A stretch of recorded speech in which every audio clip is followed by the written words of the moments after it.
Welcome to Not Milk Never Milk. Subscribe if you're lactose intolerant. You're signed in, now open Pay. Google, or Google Play, you need the account with the purchases. If you manage multiple accounts, switch now. Once the purchases page loads, locate orders or transactions. This lists invoices and receipts. Make sure to use desktop view for the full delete options because mobile app views often only archive. If an order shows a merchant link, click it. If not, note the order ID. These first actions expose the items you can remove or request removal for. Once you've located an order, open its details.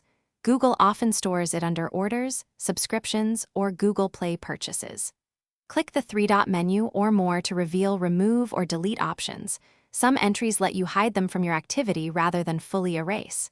If no delete appears, choose Report a Problem and request removal or contact the merchant. Google may require merchant confirmation. Make sure to repeat this for each item, using filters to speed up batch work and avoid missing entries.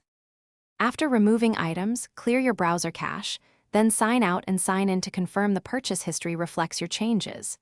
If entries persist, double-check other Google services like Gmail, Receipts, or Play Account purchase history. Removal may be service-specific. When deletion is blocked, contact Google support or the merchant. Explain why you need removal and provide order ID. One troubleshooting tip: if a deleted item reappears, wait 24 hours and recheck, as backend sync delays sometimes restore. Thanks for watching. If this was helpful, leave a like and consider subscribing. See you next time.